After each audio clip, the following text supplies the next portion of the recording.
जय हिंद स्टूडेंट्स। आज का हमारा टॉपिक होने वाला है metals and non metals. Last lecture में हम लोगों ने कंप्लीट किया था एसिड्स, बेसिस एंड सॉल्ट्स को। उसका फटाफट से क्विक रिवीजन देखेंगे और आज का टॉपिक शुरू करेंगे। आज का टॉपिक थोड़ा इंपॉर्टेंट हो जाता है क्योंकि यहाँ से बहुत सारे क्वेश्चंस बनते हैं। उन क्वेश्चंस को सॉल्व करने के लिए आपको एक वास्ट नॉलेज होनी जरूरी है, उनकी फिजिकल प्रॉपर्टीज की और केमिकल प्रॉपर्टीज की, मेटल्स और नॉन मेटल्स की। ठीक है, वही आज हम लोग देखने वाले हैं। कुछ इंपॉर्टेंट पॉइंट्स जो हैं उनको भी बीच बीच में कवर करेंगे, जो कुछ फैक्चुअल पॉइंट्स होते हैं उनको। और आज का टॉपिक इसी तरह से हम कंप्लीट करेंगे कुछ प्रीवियस ईयर क्वेश्चंस के साथ में। तो चलिए शुरुआत करते हैं। सबसे पहले तो मैं रिवीजन करवा देती हूँ, ठीक है। First of all, topics to be covered. Let's go with that. First of all, we are gonna do the revision.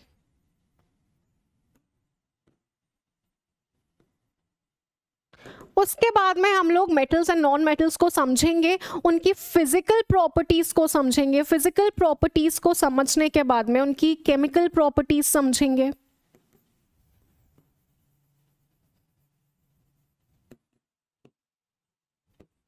किस तरह से रिएक्ट करते हैं, बहुत सारी चीज़ों से एक दूसरे से किस तरह से रिएक्ट करते हैं ये समझेंगे। और आखिरी में हम देखेंगे कुछ प्रीवियस ईयर क्वेश्चंस, जिससे थोड़ा सा कंसेप्चुअली क्लियर हो जाएगा कि क्या हम लोगों को रखना है, क्या हम लोगों को नहीं रखना है दिमाग में। ठीक है, ये चीज़ें क्लियर हो जाएंगी। Let's begin with the topic. First of all, revision of the topic acids, basis and salts. क्या पढ़ा था हम लोगों ने? हम लोगों ने ये देखा था कि एसिड्स किसी भी एक्वस सॉल्यूशन में क्या देते हैं, H+ आयंस फर्बिश करते हैं जो अनस्टेबल होते हैं। इसीलिए H2O के साथ मिलकर हम लोगों को अल्टीमेटली हाइड्रोनियम आयन दे रहे थे। यदि हम बेसिस की बात करते हैं तो बेसिस हम लोगों को OH- आयन दे रहे थे पानी के अंदर। और वो जो बेसिस होते हैं जो वाटर सोल्यूबल होते हैं उनको हम लोगों ने स्पेसिफिकली एल्कलीज बोला था। This was clear. एसिड और बेस का जब रिएक्शन होता है तब क्या बनता है? सॉल्ट प्लस वाटर बनता है। डिफरेंट सॉल्ट्स जो हमारे डेली लाइफ में यूज हो रहे होते हैं, हम लोगों ने उनकी प्रॉपर्टीज को समझा था। फॉर एग्जांपल ब्लीचिंग पाउडर को देखा था, जो नॉर्मल टेबल सॉल्ट होता है उसको देखा था, प्लास्टर ऑफ पेरिस को देखा था। अलग अलग टाइप्स ऑफ सॉल्ट्स देखे थे। नॉर्मल सॉल्ट होता है, डबल सॉल्ट होता है, एसिडिक सॉल्ट, बेसिक सॉल्ट, इन सब चीजों को समझा था। एसिड्स और बेसिस की कुछ केमिकल प्रॉपर्टीज को समझा था। फॉर एग्जांपल एसिड्स मेटल के साथ रिएक्ट करते हैं तब क्या हाइड्रोजन गैस इवॉल्व होती है। मेटल कार्बोनेट्स बाइकार्बोनेट्स के साथ रिएक्ट करते हैं तो कार्बन डाइऑक्साइड इवॉल्व होती है। और कार्बन डाइऑक्साइड को हम किस तरह से चेक कर रहे थे? उसको लाइम वाटर से पास कर रहे थे तो एक व्हाइट प्रेसिपिटेट मिल रहा था। कार्बन डाइऑक्साइड ज्यादा पास करेंगे तो वो व्हाइट प्रेसिपिटेट डिसअपीयर भी हो जा रहा था। हम लोगों ने बेसिस के रिएक्शंस देखे थे कि बेसिस किस तरह एसिड से रिएक्ट करते हैं, बेसिस किस तरह मेटल से रिएक्ट करते हैं। ये सब चीजें हम लोगों ने लास्ट लेक्चर में कंप्लीट कर ली थी। तो यहाँ पे हम लोगों ने एक क्विक रिवीजन देख लिया है कि एसिड्स, बेसिस एंड सॉल्ट्स में हम लोगों ने क्या क्या पढ़ा था। कुछ इंपॉर्टेंट नाम थे जैसे कॉस्टिक सोडा हो गया, कॉस्टिक पोटाश हो गया, इन सब के नाम याद रख लेना। ठीक है, प्लास्टर ऑफ पेरिस में कितना water of crystallization, water of crystallization क्या, हाइड्रेटेड सॉल्ट्स में जो एंड में वाटर मॉलिक्यूल्स कितने नंबर होते हैं वो हमें वाटर ऑफ क्रिस्टलाइजेशन बताता है। ठीक है, तो प्लास्टर ऑफ पेरिस में हाफ H2O अटैच था, हेमी हाइड्रेट हम लोगों ने बोला था उसको। ठीक है, जिप्सम में 2 वाटर मॉलिक्यूल्स अटैच्ड होते हैं। ये सारी चीज, कुछ छोटी छोटी चीजें इन लोगों को इनको याद रखना क्योंकि MCQs में ये आ जाती हैं और वहां पे हम लोगों को कंफ्यूज नहीं होना है। ठीक है, दिस शुड बी एकदम क्लियर। लास्ट लेक्चर के PPT की एक एक चीज आप लोगों के दिमाग में एकदम क्लियर होनी चाहिए। ठीक है, चलिए तो फिर आज की शुरुआत करते हैं। देखते हैं मेटल्स, नॉन मेटल्स को। ठीक है, सबसे पहले हम लोगों ने हमारे सबसे ही पहले लेक्चर में देखा था कि एलिमेंट्स क्या होते हैं। हमारी पीरियोडिक टेबल में अराउंड 118 एलिमेंट्स हैं जो हम लोगों को नोन है। ठीक है, जो नोन एलिमेंट्स हैं वो अराउंड 118 हैं। उसमें से 22 अराउंड नॉन मेटल्स हैं। ठीक है, बाकी के सारे मेटल्स हैं, लेकिन कुछ ऐसे भी हैं एलिमेंट्स जो दोनों मेटल्स और नॉन मेटल्स की प्रॉपर्टीज को शो करते हैं, जिनको हम क्या बोलते हैं बच्चा? मेटलॉइड्स बोलते हैं। ठीक है, क्या क्या हो गए? Metals, non metals and metalloids. Around 22 non metals are present, बाकी सारे मेटल्स होते हैं और कुछ बीच में मतलब नॉन मेटल्स और मेटल्स की प्रॉपर्टीज दोनों को शो कर रहे होते हैं, इसीलिए हम उनको बोलते हैं मेटलॉइड्स। ये हमारे एलिमेंट्स होते हैं जो पीरियोडिक टेबल में जमे हुए होते हैं। किस प्रकार से जमे हुए होते हैं मैम? क्या क्या हमें हमें याद रखना है, पूरी पीरियोडिक टेबल याद रखनी है क्या, सब कुछ हम लोग समझेंगे पीरियोडिसिटी ऑफ एलिमेंट्स वाले चैप्टर में, ठीक है। लास्ट लेक्चर से एक चीज मैं यहाँ पे लेकर आना चाहती हूँ, लास्ट लेक्चर से रिएक्टिविटी सीरीज जो हम लोगों ने पढ़ी थी, अगर तुम लोगों को वो याद है तो वो इस चैप्टर में बहुत ज्यादा तुम लोगों को काम आएगी। वहां पे हम लोगों ने रिएक्टिविटी सीरीज में देखा था कौन से मेटल्स ज्यादा रिएक्टिव होते हैं, कौन से मेटल्स कम रिएक्टिव होते हैं। फॉर एग्जाम्पल हमारा पोटेशियम सोडियम सबसे ऊपर था, ठीक है, सबसे नीचे था गोल्ड प्लैटिनम सिल्वर, ये बहुत ज्यादा कम रिएक्टिव होते हैं, सबसे ज्यादा रिएक्टिव पोटेशियम सोडियम होते हैं। तो ये रिएक्टिविटी सीरीज तुम लोगों को याद होनी जरूरी है, जिससे इस चैप्टर की समझ तुम लोगों की थोड़ी बेटर हो जाएगी, अंडरस्टैंडिंग थोड़ी बेटर हो जाएगी, ठीक है। तो देखते हैं क्या क्या हम पढ़ने वाले हैं। सबसे पहले हम देखने वाले हैं कुछ फिजिकल प्रॉपर्टीज मेटल्स की।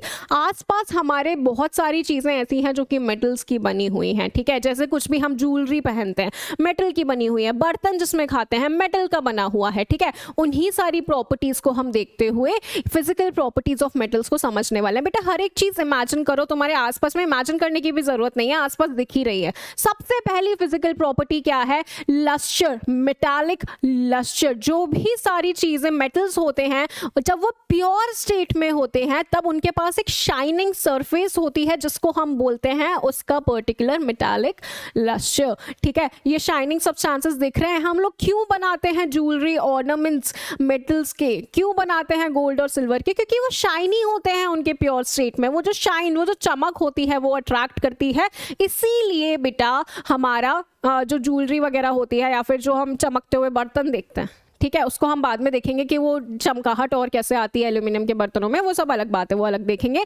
लेकिन मेटल्स के पास ओरिजिनली प्योर स्टेट में एक शाइनिंग सरफेस होती है जिसको हम बोलते हैं मेटालिक लस्टर। ये हो गई property number 1। Moving on further, metals generally hard होते हैं, ठीक है, बहुत हार्ड होते हैं मेटल्स। हार्डनेस मैटर करती है, मतलब अलग अलग मेटल्स में वैरी करती है, कुछ सॉफ्ट भी होंगे कंपैरेटिवली, लेकिन नॉन मेटल से तो मेटल्स हार्ड होते हैं, ठीक है। मेटल्स की एक प्रॉपर्टी है उनकी हार्डनेस, इसीलिए हम आसपास जो चीज़ों को देखते हैं वो मोस्टली मेटल्स की बनी हुई होती हैं, ठीक है। और उसके बाद में क्या प्रॉपर्टी है, उसके बाद में एक प्रॉपर्टी आती है बेटा मैलिएबिलिटी। इसका मतलब क्या है, मेटल्स जो होते हैं उनको थिन शीट्स में हम लोग बीट कर सकते हैं। अगर तुम लोगों को याद हो, रदरफोर्ड का हम लोगों ने एक्सपेरिमेंट देखा था, उसमें हम लोगों ने अल्फा पार्टिकल्स को बम्बार्ड किस पे किया था, गोल्ड फॉइल पे किया था, ठीक है। वहां पे गोल्ड फॉइल क्यों ली थी हम लोगों ने, क्योंकि उसको हम पतली शीट में कन्वर्ट कर सकते थे उस मेटल को, राइट। उसी प्रॉपर्टी को हम लोग मैलिएबिलिटी बोलते हैं। और gold and silver are the most malleable metals. जितनी पतली से पतली शीट तुम लोग काटना चाहोगे उतनी पतली शीट तुम काट सकते हो। इसीलिए रदरफोर्ड के एक्सपेरिमेंट में गोल्ड यूज किया गया था, क्योंकि उसे तो एक एटम तक पतली एक लेयर चाहिए थी, बहुत ही ज्यादा थिन लेयर चाहिए थी, और वो किसी ऐसे ही मेटल से पॉसिबल हो सकता है जो कि हाईली मैलिएबल हो, जिसको शीट्स में कन्वर्ट करना इजी हो। ये हमारी एक फिजिकल प्रॉपर्टी हो गई, ठीक है। क्या हो गई, मेटल्स को शीट में कन्वर्ट करना हमारे लिए इजी हो जाता है। इस प्रॉपर्टी को हम लोग बोलते हैं बेटा मैलिएबिलिटी, ठीक है। मूविंग ऑन फर्दर, अब एक और आ जाती है डक्टिलिटी। जैसे मैलिएबिलिटी होती है वैसे ही होती है डक्टिलिटी, यानी कि मेटल्स को हम लोग थिन वायर में कन्वर्ट कर लें, ठीक है, उसको हम लोग बोलते हैं मैलिएबिलिटी। 1 ग्राम तुम लोग अगर गोल्ड लोगे ना तो उसको 20 किलोमीटर तक तुम लोग लंबा वायर बना सकते हो। इमेजिन कर रहे हो कितना ज्यादा डक्टाइल है गोल्ड, ठीक है।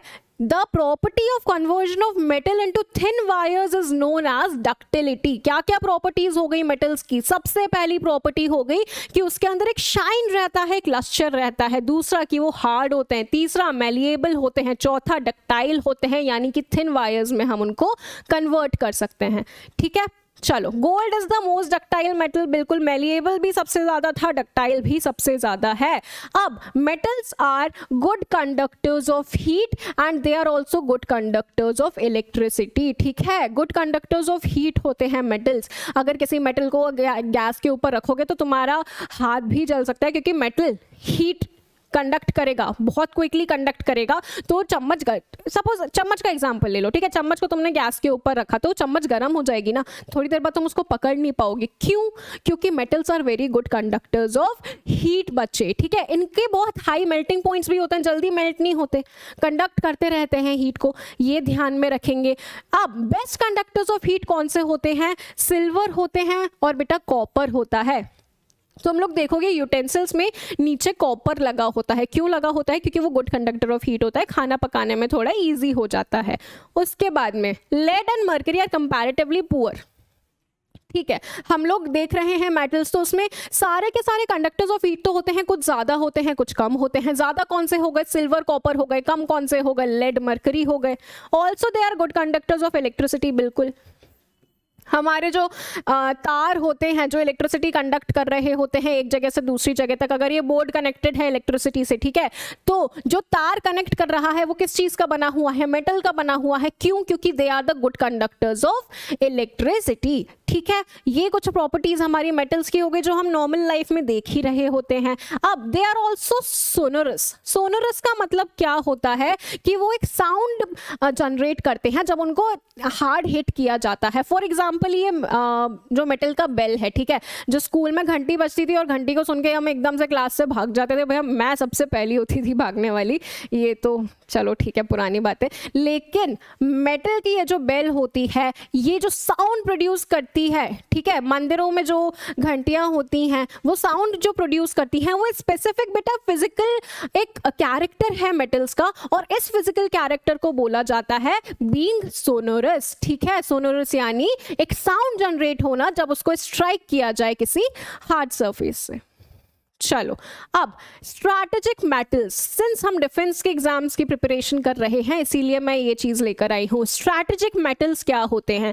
डिफेंस के जो सारे बेटा इक्विपमेंट्स होते हैं ना, इक्विपमेंट जो डिफेंस इक्विपमेंट होते हैं उनको बनाने का काम करते हैं स्ट्रैटेजिक मेटल्स। अब ये स्ट्रैटेजिक मेटल्स स्पेसिफिकली क्यों यही यूज होते हैं डिफेंस इक्विपमेंट बनाने के लिए? क्योंकि ये लॉन्ग टाइम तक बिना कोरोड हुए वैसे के वैसे रह सकते हैं। ठीक है, वियर और टियर इनका बहुत कम होता है, लाइट होते हैं, इसीलिए इनको यूज किया जाता है हमारे डिफेंस के इक्विपमेंट बनाने में। कौन कौन से स्ट्रैटेजिक मेटल्स होते हैं? तो बेटा वो होते हैं टाइटेनियम, क्रोमियम, मैंगनीज, जर्कोनियम और इनके जैसे कुछ मेटल्स। ये कुछ इंपॉर्टेंट एग्जांपल्स होते हैं, इनको हम बोलते हैं स्ट्रैटेजिक मेटल्स। ठीक है, ये याद रखना।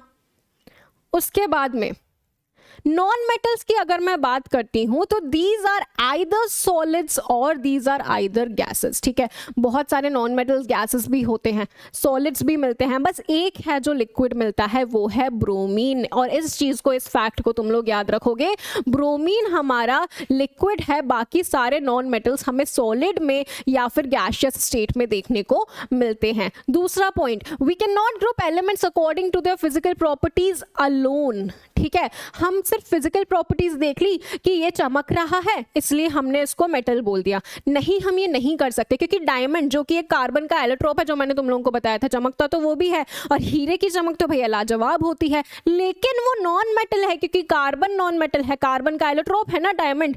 हम इससे ये क्या पता कर पा रहे हैं कि फिजिकल प्रॉपर्टीज के बेसिस पे हम किसी भी चीज को मेटल या नॉन मेटल नहीं बोल सकते। बहुत सारे एक्सेप्शंस होते हैं, उन्हीं एक्सेप्शंस को हम यहाँ पे देखने वाले हैं। सबसे पहला exception, all metals except mercury exist as solids at room temperature. सिर्फ मरकरी जो हमारे थर्मोमीटर में होता है, ठीक है, वो मरकरी एज लिक्विड एग्जिस्ट करता है रूम टेम्परेचर में। मैंने क्या बताया था, मेटल्स तो हार्ड होते हैं, नहीं, देखो यहाँ पे मरकरी है एज लिक्विड एग्जिस्ट कर रहा है रूम टेम्परेचर पे। दूसरा, these metals, all the metals have high melting points, लेकिन गैलियम और सीजियम ऐसे होते हैं जिनका मेल्टिंग पॉइंट बहुत ज्यादा कम होता है।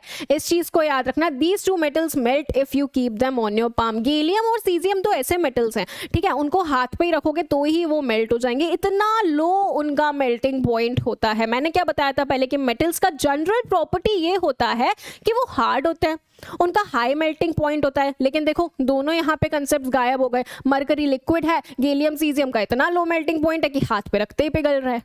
ठीक है, देखो यहाँ पे डिफरेंस आ रहा है। अब आयोडीन नॉन मेटल है लेकिन फिर भी चमकता है, आयोडीन नॉन मेटल होकर भी चमकता है, जैसे डायमंड चमकता है जो कार्बन है। ठीक है, इसी तरह से फर्क आ रहा है।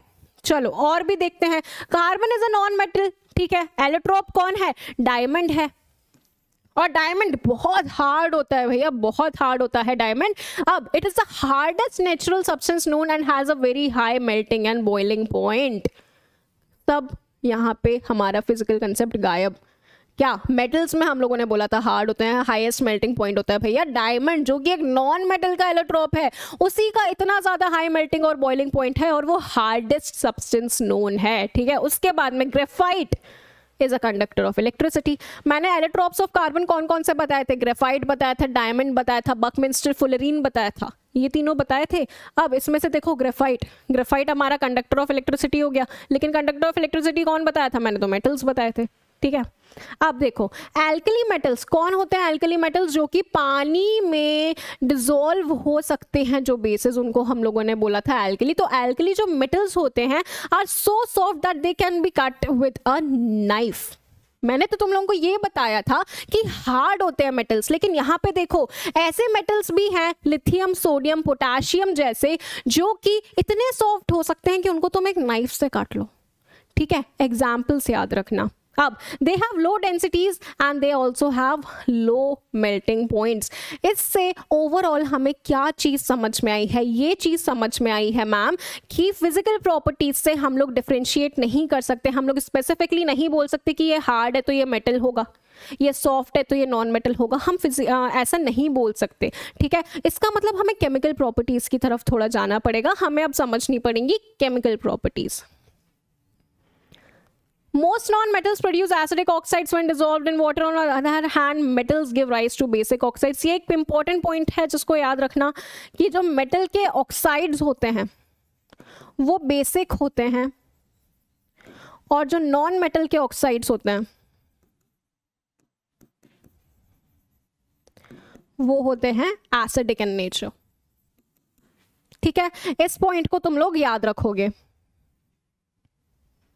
और ये एसिडिक और बेसिक नेचर कब शो करेंगे बच्चे? ये शो तब करेंगे जब पानी में डिसॉल्व करोगे तुम, ठीक है। पानी में डिसॉल्व करोगे, ये चीज मैंने पहले भी बताई थी ना। कोई भी चीज एसिडिक या बेसिक नेचर कब शो करती है? जब H+ या OH- आयंस देती है। और कब देती है? जब उनको डिसॉल्व किया जाता है पानी के अंदर। तो अब हम समझने वाले हैं केमिकल प्रॉपर्टीज ऑफ मेटल्स। सबसे पहला, जब उन्हें एयर में जलाया जाए तब उनकी क्या क्या प्रॉपर्टीज होती है। एक मैग्नीशियम की रिबन वाला हम लोगों ने एक्सपेरिमेंट सब लोगों ने स्कूल में किया है, ठीक है। मैग्नीशियम की रिबन को हम जलाते थे तो वो किस तरह से इंटरेस्टिंग सी एक फ्लेम के साथ में जलता था। क्या सारे मेटल्स इसी तरह से रिएक्ट करते हैं एयर के साथ में? नहीं, सबकी अलग अलग प्रॉपर्टीज होती है। कोई ज्यादा रिएक्टिव होते हैं एयर के साथ में, कोई कम रिएक्टिव होते हैं। किस तरह से होते हैं ये समझने वाले हैं। Almost all metals combine with oxygen to form metal oxides, ठीक है। ऑक्सीजन के साथ में मिलेंगे, ऑक्साइड्स बनाएंगे। This is very obvious. Metal plus oxygen, they will make metal oxides. For example, when copper is heated in air it combines with oxygen to form copper 2 oxide, ठीक है। Copper 2 oxide बना लेता है which is a black oxide. Copper को तुम लोग heat करोगे ना अगर एयर में, ठीक है, कॉपर लिया उसको हीट किया तो वो ऑक्साइड बना लेगा, कॉपर 2nd ऑक्साइड बना लेगा और ये एक ब्लैक कलर का ऑक्साइड होता है, ठीक है। सिमिलरली एल्यूमिनियम ऑक्साइड बना लेगा। ये चीज क्लियर होनी चाहिए। लेकिन मेटल ऑक्साइड्स बेसिक होते हैं नेचर में, right. Some metal oxides such as aluminium oxide, zinc oxide show both acidic and basic behavior. और ऐसे ऑक्साइड्स को हम एम्फोटेरिक ऑक्साइड्स बोलते हैं। मैंने क्या बताया था? मेटल ऑक्साइड्स तो बेसिक होते हैं, लेकिन कुछ ऐसे मेटल ऑक्साइड्स होते हैं बच्चे जो कि एसिडिक और बेसिक नेचर दोनों शो कर रहे होते हैं अलग अलग टाइम पे, और ऐसे ऑक्साइड्स को हम स्पेसिफिकली एम्फोटेरिक ऑक्साइड्स बोलते हैं। For example aluminium oxide, zinc oxide, इनके एग्जाम्पल्स हम याद रखेंगे। ये एसिडिक और बेसिक दोनों बिहेवियर शो करते हैं अलग अलग टाइम पे, ठीक है। मतलब सपोज अगर मैंने ये ले लिया, चलो एल्यूमिनियम ऑक्साइड ले लिया मैंने, ठीक है। इसको मैंने एसिड से अगर रिएक्ट किया तो ये बेसिक कैरेक्टर शो कर जाएगा और क्या बना लेगा? सॉल्ट, क्योंकि एसिड प्लस बेस मिलकर क्या बनाता है? सॉल्ट। अगर मैंने इसी को एक बेस के साथ मिक्स किया तो ये एसिडिक नेचर शो कर जाएगा क्योंकि ये फिर से बना रहा है सॉल्ट। यानी कि ये एम्फोटेरिक है, एसिडिक नेचर शो कर रहा है बेसिस के साथ में और बेसिक नेचर शो कर रहा है एसिड्स के साथ में। ऐसे स्पेसिफिक ऑक्साइड्स, ऐसे स्पेसिफिक मेटल ऑक्साइड्स को हम क्या बोलते हैं? हम बोलते हैं इनको एम्फोटेरिक ऑक्साइड्स। नाम आप याद रखेंगे, एग्जाम्पल्स आप याद रखेंगे, aluminium oxide and zinc oxide. Okay, go through this slide carefully, इसको अच्छी तरह से नोट डाउन आप कर लीजिए।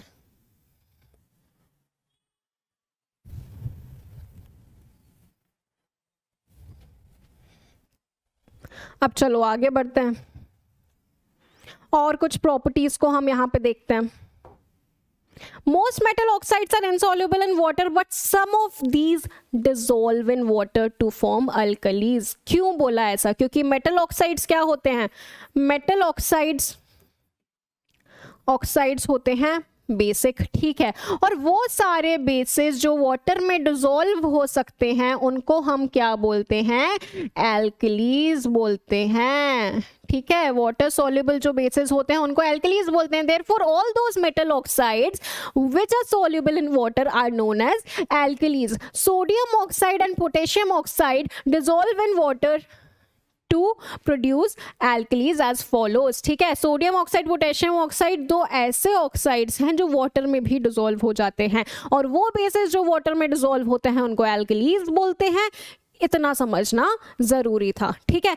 Na2O जो हमारा सोडियम का ऑक्साइड है, जब पानी में मिलता है तब हमें NaOH देता है, और K2O जो हमारा पोटेशियम ऑक्साइड है वो वाटर में मिलकर हमें KOH देता है, ठीक है। और NaOH KOH दोनों ही बेसिस हैं, हमें ये पता है, ठीक है। Different metal shows different reactivities towards oxygen, ये चीज हमें पता है। हम लोगों ने पूरी रिएक्टिविटी सीरीज पढ़ी है, हम लोगों ने याद करने का तरीका भी देखा था, है ना। अलग अलग मेटल्स अलग अलग तरीके से रिएक्ट करते हैं। जो सबसे ऊपर थे हमारे रिएक्टिविटी सीरीज में वो ज्यादा रिएक्ट करेंगे, जो सबसे नीचे थे वो कम रिएक्ट करेंगे। बस इतनी सी बात समझनी है बेटा, और कुछ नहीं है इसमें। देखो, metal such as potassium and sodium react so vigorously. अब क्या होता है, पोटेशियम सोडियम सबसे ऊपर थे रिएक्टिविटी सीरीज में, तो वो इतना ज्यादा विगरसली रिएक्ट करेंगे ऑक्सीजन के साथ में कि एकदम आग लग जाती है। सोडियम पोटेशियम को तुम बाहर रखो एक बार निकाल के, ठीक है। उनको किस में स्टोर किया जाता है? उनको कैरोसिन के ऑयल में स्टोर किया जाता है, जिससे वो ऑक्सीजन के कॉन्टैक्ट में आए ही ना। जैसे उनको बाहर निकालोगे इस तरह से आग लग जाएगी, उसमें एकदम से आग लग जाती है। इतना विगरसली ये लोग ऑक्सीजन के साथ में रिएक्ट करते हैं, इसीलिए इनको कैरोसिन के ऑयल में स्टोर किया जाता है। और बेटा ये एक प्रीवियस ईयर में क्वेश्चन आया है, ठीक है, कि किस में स्टोर किया जाता है, तो इसको ध्यान रखना, ठीक है।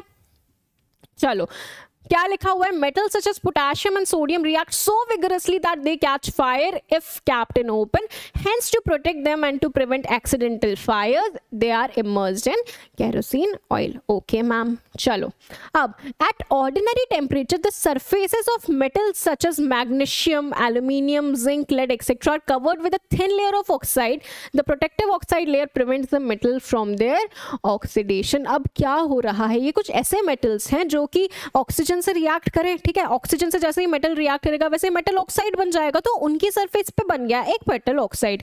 जो नीचे प्रेजेंट मेटल, ठीक है, ये सपोज मेटल है, ठीक है, मेटल की सरफेस पे यहाँ पे बेटा मेटल का ऑक्साइड बन गया, तो नीचे जो मेटल है ये मेटल ऑक्साइड नीचे वाले मेटल को फर्दर खराब होने से बचा लेता है, फर्दर ऑक्सीडेशन से बचा लेता है, ठीक है। ये क्लियर होना चाहिए। Copper does not burn but hot metal is coated with black coloured layer of copper two oxide. अब इसका मतलब क्या है, जो कॉपर हमारा होता है वो नॉर्मल कंडीशंस में बर्न नहीं करेगा, नॉर्मल कंडीशन में ऑक्साइड नहीं बनाएगा, लेकिन जैसे ही तुम उसको गर्म करोगे वैसे ही वो ऑक्साइड बना लेगा। ऐसा क्यों होगा मैम, एकदम नॉर्मल कंडीशन में क्यों नहीं कर रहा? Reason, it is because copper is active when hot, so when heated copper is exposed to atmosphere it combines with atmospheric oxygen forming CuO, copper oxide, which is black in color। इसका मतलब समझो क्या है, copper जब गर्म हो जाता है ना तब वो थोड़ा रिएक्टिव हो जाता है, तब वो एक्टिव हो जाता है, और तब वो ऑक्सीजन से रिएक्ट करके कॉपर ऑक्साइड बनाता है जो कि ब्लैक कलर का होता है। कॉपर को तुम जलाओगे वो काला हो जाता है। क्यों हो जाता है काला? क्योंकि उस पर ऑक्साइड की लेयर बन जाती है जब उसको तुम गर्म कर देते हो। गर्म करने पे ही क्यों होता है? क्योंकि वो ज्यादा एक्टिव हो जाता है जब उसको गर्म कर दिया जाता है। नॉर्मल कंडीशन में कॉपर काला नहीं पड़ेगा, लेकिन तुम जब उसको गर्म कर दोगे तब वो काला पड़ जाएगा, ठीक है। इस चीज को समझना। एक और चीज, iron does not burn on heating but iron filings burn vigorously when sprinkled in the flame of the burner. अब इसका मतलब क्या है, जो आयरन होता है, ठीक है, आयरन हमारा नॉर्मल कंडीशंस में बर्न नहीं करेगा, ठीक है। बर्न हीट करने पे आयरन जल जाता है क्या? नहीं जलता, ठीक है। नॉर्मल कंडीशंस में वो हीट करने पे बर्न नहीं होगा, लेकिन जो छोटी छोटी आयरन की फिलिंग्स देख रहे हो तुम लोग, बहुत छोटी छोटी हैं, इनको तुम आग लगाओ, ऐसे भभका के एकदम आग लगती है इसमें। ऐसा क्यों होता है? ऐसा इसलिए होता है, ये लिखा है reason, iron has a strong molecular force of attraction. ठीक है, आयरन जो नॉर्मल कंडीशन में, सपोज तुम एक लोहे का टुकड़ा ले लो, ठीक है, उसमें बहुत स्ट्रॉन्ग फोर्सेस ऑफ अट्रैक्शन होते हैं पार्टिकल्स के बीच में। अब उनको हीट करके अलग करके बर्न करना थोड़ा सा हमारे लिए मुश्किल हो जाता है, लेकिन ये आयरन फिलिंग्स तो छोटे छोटे पार्टिकल्स हैं, इनमें इतने हाई मॉलिक्यूलर अट्रैक्शन नहीं होगा क्योंकि ये तो छोटे छोटे से हैं। ठीक है, इसकी वजह से इसमें आग लग जाती है, आयरन के बड़े टुकड़े में आग नहीं लग पाती। इसको यहाँ पे पढ़ो, hence when heated it does not reach to its ignition temperature and does not burn, but iron fillings when sprinkled in flames attain the ignition temperature as iron fillings are comparatively smaller and gain larger surface area for the reaction। अगर तुम इतना बड़ा टुकड़ा लो और तुम इतने छोटे छोटे आयरन फिलिंग्स लो, ठीक है, इसमें मॉलिक्यूलर अट्रैक्शन बहुत हाई है, तो इग्निशन टेम्परेचर यानी वो टेम्परेचर जब ये बर्न कर जाएगा, वहां तक पहुंचने में हमें इन सारे अट्रैक्शंस को तोड़ना पड़ेगा, उसमें लग जाएगा बहुत ज़्यादा हम लोगों को एनर्जी, बहुत ज़्यादा टाइम। लेकिन हम आयरन फिलिंग्स की बात करें तो भैया यहाँ पे सरफेस एरिया तो बड़ा है, हमें पता है कि सर्कल का सरफेस एरिया बहुत बड़ा होता है। ठीक है, सरफेस एरिया इतना ज़्यादा बड़ा हो जाएगा, सरफेस एरिया बड़ा हो जाएगा, साथ में ही ये छोटे छोटे भी होते हैं, इसीलिए इतना ज़्यादा अट्रैक्शन मॉलिक्यूलर नहीं होगा इनके बीच में, तो इनका इग्निशन टेम्परेचर जल्दी पहुंच जाएगा और इनमें लग जाती है आग। अब बेटे ये जो कॉपर का बताया, जो आयरन का बताया, ये कुछ स्पेशल केसेस हैं जिन्हें तुम्हें याद रखना ज़रूरी है। ठीक है, हम स्पेशल केसेस को ही यहाँ पे याद रखने वाले हैं। Chemistry is all about exceptions. ठीक है, silver and gold do not react with oxygen even at high temperatures. Reactivity series में देखोगे गोल्ड, प्लैटिनम, सिल्वर सबसे नीचे आते हैं क्योंकि ऑक्सीजन के साथ में बहुत कम रिएक्ट करते हैं। चांदी या फिर सोने को कभी काला पड़ते हुए देखा है क्या? इतनी जल्दी काली नहीं पड़ती क्योंकि वो ऑक्सीजन के साथ में इतना जल्दी रिएक्ट करती नहीं है इवन एट हाई टेम्परेचर्स। इसीलिए हमारा जो ज्वेलरी वगैरह होता है वो हम बनाते हैं सिल्वर गोल्ड का। ठीक है, ये कंसेप्ट क्लियर होना चाहिए। हम तो पीतल का भी पहन सकते थे, पीतल का पहनोगे बेटा काला पड़ जाएगा। ठीक है, कॉपर का पहनोगे काला पड़ जाएगा। इस तरह से, इसीलिए हमें यहाँ पे एक एक चीज़ को समझना ज़रूरी है कि हम ऐसा क्यों करते हैं, क्योंकि मेटल्स की ये प्रॉपर्टीज़ होती हैं। कुछ मेटल्स बहुत हाईली रिएक्ट करते हैं ऑक्सीजन के साथ में, जैसा हम लोगों ने पोटेशियम सोडियम को देखा, ऑक्सीजन के साथ में रिएक्ट एकदम ही विग्रसली कर रहे हैं, ऑक्सीजन में रखा आग लग गई भैया। ठीक है, ऐसा सिल्वर और गोल्ड के साथ हो रहा है, इसमें तो आग भी लगा दो तो भी ऑक्सीजन के साथ में रिएक्ट नहीं कर रहे। Even at high temperatures they are not ready to react with oxygen. यही डिफरेंस है मेटल्स की रिएक्टिविटी सीरीज में। मतलब जो भी ज़्यादा रिएक्ट करते हैं वो ऑक्सीजन के साथ में जल्दी रिएक्ट कर जाएंगे, जो कम रिएक्ट करते हैं उनको हम एज ज्वेलरी यूज कर लेते हैं। दिस शुड बी एकदम क्लियर बच्चा। ठीक है, अब देखो एनोडाइजिंग क्या होता है, एक नया कंसेप्ट है एनोडाइजिंग। अब देखो एल्यूमिनियम की यदि मैं बात करूं तो एल्यूमिनियम के ऊपर एक ऑक्साइड लेयर बन जाती है। ठीक है, एक ऑक्साइड लेयर बन जाती है जो उसको फर्दर कोरोजन से बचाएगी।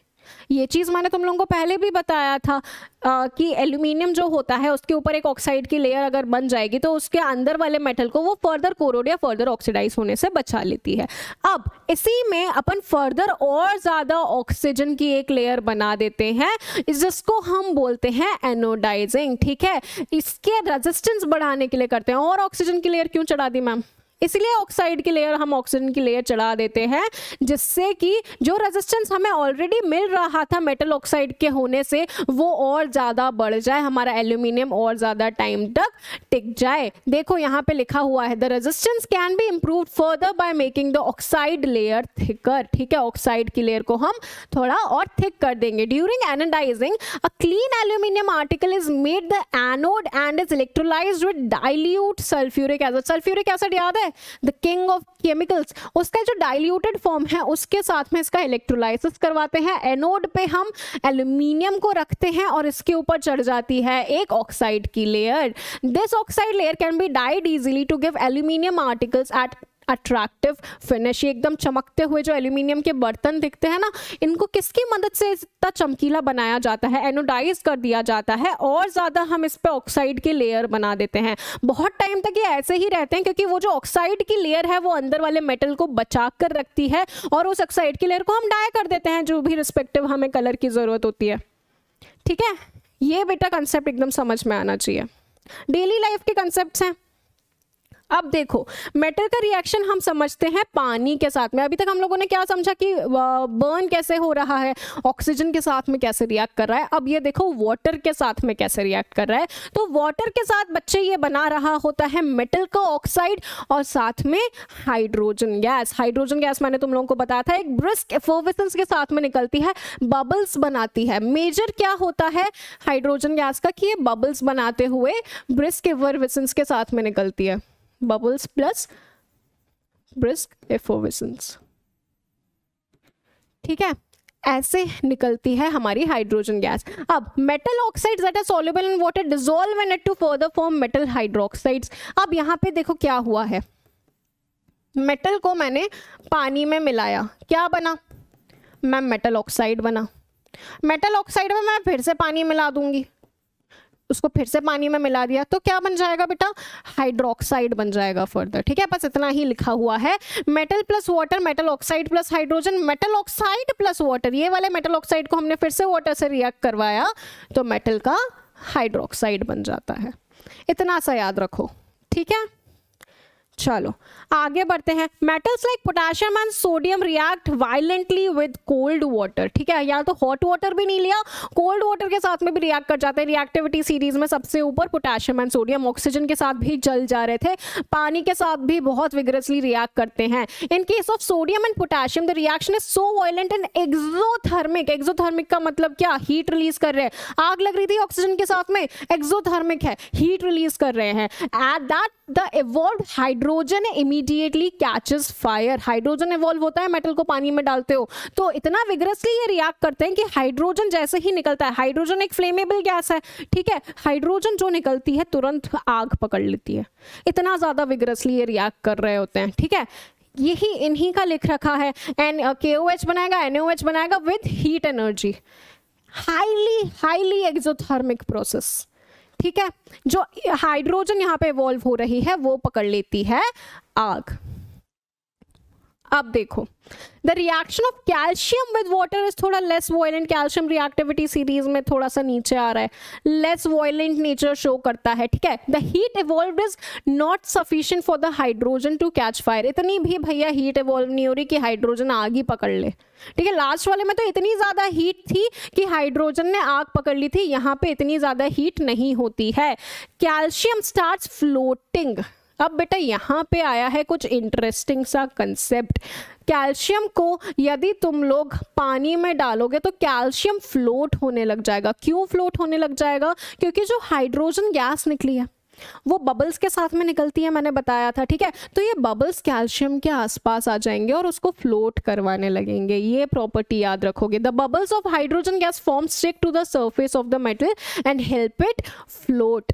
अब magnesium does not react with cold water, it reacts with hot water to form magnesium hydroxide and hydrogen. It also starts floating due to the bubbles of hydrogen gas sticking to the surface. अब देखो reactivity series में जैसे जैसे नीचे जाते जाओगे वैसे वैसे वो और डिमांड करते जाएंगे कि भैया हम इतनी आसानी से वाटर से रिएक्ट नहीं करेंगे, तो हम पहले टेम्परेचर बढ़ाओ। तो पहले तो कोल्ड वाटर से रिएक्ट कर रहे थे पोटेशियम सोडियम, यहाँ पे हम लोगों को पानी का टेम्परेचर ही बढ़ाना पड़ गया है मैग्नीशियम में कि भैया गर्म कर दिया पानी, अब तो रिएक्ट कर जाओ। तो अब वो रिएक्ट कर जाएगा और ये भी फ्लोट करने लगेगा कैल्शियम के जैसे। कैसे फ्लोट करने लगेगा, बबल्स ऑफ हाइड्रोजन इसके आसपास आ जाएंगे और उसको तैराने लग जाएंगे पानी के अंदर।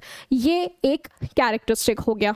ठीक है, चलो अब metals like aluminium, iron and zinc do not react either with cold और hot water but they react with steam to form metal oxide and hydrogen. जब मैंने तुम लोगों को लेटेंट हीट पढ़ाया था, लेटेंट हीट अभी पढ़ाया है कि नहीं पढ़ाया है, इसमें थोड़ा सा डाउट है।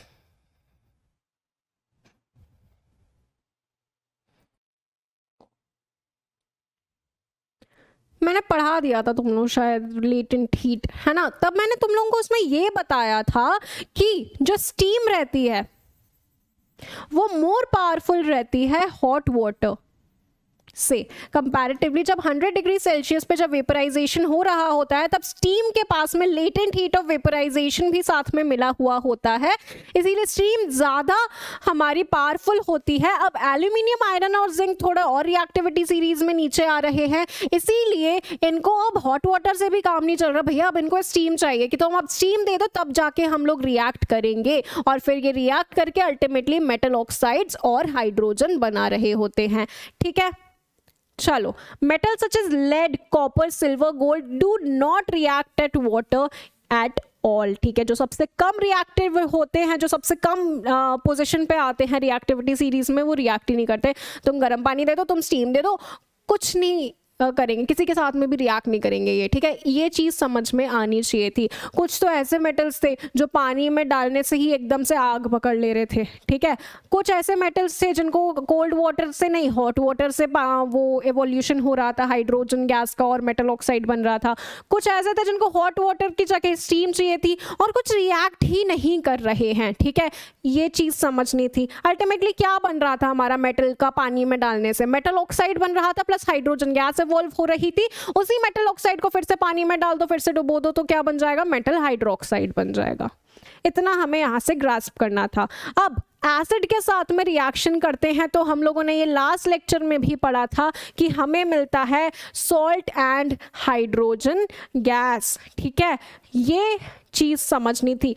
एक यहाँ पे अब इंपॉर्टेंट स्पेशल पॉइंट लेकर आई हूं, इसको देखो। हाइड्रोजन गैस इवॉल्व तब नहीं होती है जब मेटल नाइट्रिक एसिड के साथ में रिएक्ट करता है। नाइट्रिक एसिड यानी कि HNO3 के साथ में जब रिएक्शन हो रहा होता है तब यहाँ पे इवॉल्व नहीं हो रही है बेटा गैस। क्यों नहीं इवॉल्व हो रही है? क्योंकि HNO3 एक स्ट्रॉन्ग ऑक्सीडाइजिंग एजेंट होता है और ये ऑक्सीडाइज कर देता है हाइड्रोजन को वाटर बनाने के लिए और खुद रिड्यूस हो जाता है to any of the nitrogen oxides. समझो क्या हो रहा है। HNO3 है, ठीक है, जब ये किसी भी मेटल के साथ में रिएक्ट करता है, ठीक है, मेटल प्लस एसिड क्या बनाता है बच्चे? मेटल प्लस एसिड बना रहा होता है हमारा सॉल्ट, प्लस हमारा साथ में बना रहा होता है हाइड्रोजन गैस। ठीक है, अब HNO3 इस ही हाइड्रोजन गैस को ऑक्सीडाइज कर देगा। ऑक्सीडाइज कर देगा यानी कि इसको ऑक्सीजन दे देगा। इसको इसने ऑक्सीजन दे दिया तो हाइड्रोजन हमारा क्या बन जाएगा? पानी बन जाएगा। और ये जो नाइट्रिक एसिड है ये खुद जो ऑक्सीडाइजिंग एजेंट होता है, जो दूसरे को ऑक्सीडाइज करता है, वो बेटा खुद रिड्यूस भी तो हो जाता है, और ये रिड्यूस हो जाएगा और बना लेगा any of the nitrogen oxide, भले वो N2O हो, NO हो, NO2 हो, कोई भी नाइट्रोजन का वो ऑक्साइड खुद बना लेता है। ठीक है, लेकिन मैग्नीशियम और मैंगनीज यहाँ पे फिर से एक्सेप्शंस आ गए, जो बहुत बहुत डाइल्यूट HNO3 के साथ में भी हाइड्रोजन निकालने के लिए केपेबल होते हैं। बेटा रटने वाली चीज़ है, इसको ध्यान रखना। कुछ एक्सेप्शंस हैं, बार बार बोल रही हूँ, chemistry is all about exceptions. हर जगह कुछ ना कुछ एक्सेप्शन तो आ ही जाता है। एक्सेप्शन से एक और बात ध्यान आती है, सारे बच्चे लेक्चर देख रहे हैं, लेकिन you should be the exception जो एक एक चीज़ को समझे और एग्जाम कराए। ठीक है, चलो देखो अब यहाँ पे क्या पढ़ा, मेटल रिएक्शन एसिड के साथ में क्या हो रहा है, सॉल्ट और हाइड्रोजन गैस हमें दे रहा है, लेकिन नाइट्रिक एसिड एक ऐसा है जो कि एक स्ट्रॉन्ग ऑक्सीडाइजिंग एजेंट होने की वजह से इवॉल्व होने वाली हाइड्रोजन गैस को ही ऑक्सीडाइज कर देता है, पानी बना देता है, खुद रिड्यूस होकर नाइट्रस ऑक्साइड हो गया, नाइट्रिक ऑक्साइड हो गया, ये बना लेता है। ठीक है मैम, अब देखो एक्वा रेजिया, एक नया वर्ड लेकर आई हूं, इसको बोला जाता है द रॉयल वाटर। ठीक है, लैटिन में रॉयल वाटर को एक्वा रेजिया बोला जाता है। रॉयल वाटर क्यों बोला जाता है? क्योंकि ये एकमात्र अकेला ऐसा सॉल्यूशन होता है जो कि गोल्ड और सिल्वर जैसे मेटल्स को डिसॉल्व कर सकता है, बाकी और कोई भी एसिड ये नहीं कर सकता। ठीक है, मेटल्स प्लस एसिड मैंने बताया क्या बना रहे थे, सॉल्ट प्लस हाइड्रोजन गैस, लेकिन सबसे कम रिएक्टिव मेटल्स कौन से होते हैं, गोल्ड और सिल्वर सबसे कम रिएक्टिव मेटल्स होते हैं, ये इनको भी डिसॉल्व करवा देता है और किसी एसिड में ये दम नहीं होता, ये करवाता है सिर्फ एक्वा रेजिया, इसीलिए इसको रॉयल वाटर बोला जाता है क्योंकि ये रॉयल मेटल्स को डिसॉल्व करता है। ठीक है, अब देखो यहाँ पे it is a freshly prepared mixture of concentrated hydrochloric acid and concentrated nitric acid. इनका भी एक रेशियो होता है स्पेसिफिक 3:1, और बच्चे तुम इस रेशियो को अच्छी तरह से याद रखोगे, ये रेशियो बाद में HCl 3:1 1:3 कंफ्यूज कर देगा। Concentrated hydrochloric acid nitric acid के साथ मिलकर इन स्पेसिफिक रेशियो ऑफ 3:1 बनाता है एक्वा रेजिया, और ये गोल्ड को डिसॉल्व कर देता है, even though neither of the acids alone can do this. अकेले तुम नाइट्रिक एसिड में गोल्ड को डाल दो, कुछ नहीं होगा, HCl में गोल्ड को डाल दो, कुछ नहीं होगा, लेकिन इस पर्टिकुलर रेशियो में अगर इन दोनों एसिड्स को मिलाया जाएगा तो भैया गोल्ड डिसॉल्व हो जाएगा। इस चीज को ध्यान रखना, एक्वा रेजिया नाम है, यानी कि रॉयल वाटर। ठीक है, aqua regia is highly corrosive fuming liquid, it is one of the few reagents that is able to dissolve gold and platinum. ठीक है, चलो अब metals react with solutions of other metal salts।